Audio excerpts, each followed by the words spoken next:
Okay, we're going to go through, we're still on section 10.3, but there was two more examples to go through, 4 and 5.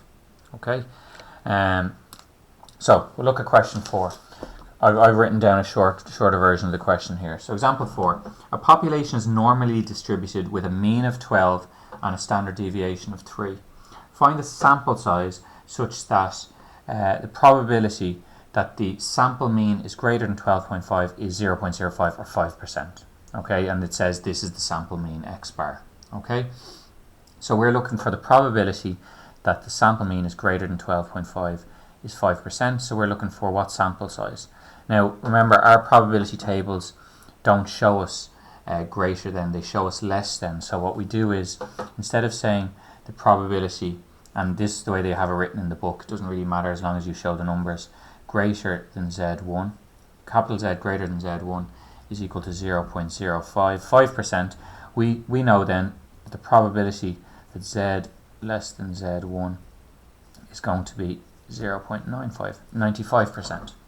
Okay, if the probability that it's greater than 12.5 is 5%, the probability that's less is going to be 0.5. Okay, so we go to we want to find our Z. So we go to our tables and we look up 0.95.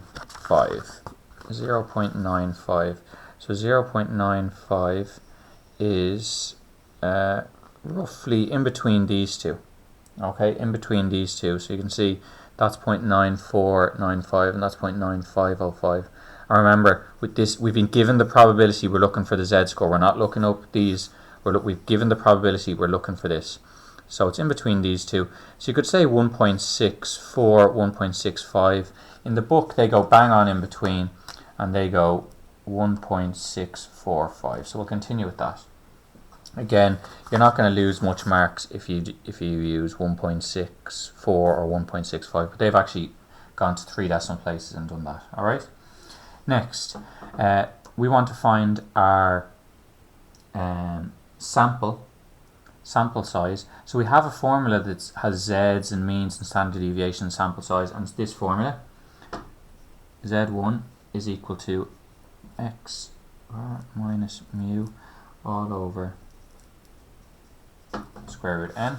That's the formula from page 328 that we already took down last day, hopefully. Okay, and we just fill that in. Okay, so that goes to 1.645, that's my z, is equal to my x bar, which is my 12.5, minus the actual mean, which is 12, all over the standard deviation, which is 3, all over the square root of n. And we're just going to rearrange that a bit. Okay, 1.645 is equal to 12.5 minus 12 is 0.5. Now, instead of dividing by that, we flip it upside down, so it becomes multiplied by n over 3. And then we can rearrange it to get the square root n on its own. N is equal to 3 times 1.645, and then the 0.5 comes down divided by 0.5. I'll just bring that up a bit. Okay, and then we have square root n is equal to get my calculator out. 3 multiplied by 1.645 equals, divided by 0.5, 9.87.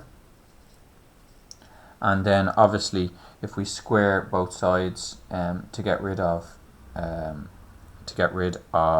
the square root sign, so squaring both sides, I'm just going to square that. N is equal to 97.41. Now it says it has to be greater than 12.5.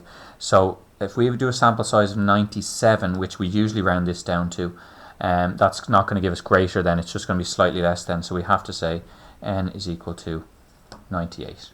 Okay, so I'm going to do that example first, and in the next video I'll do the second example. Okay.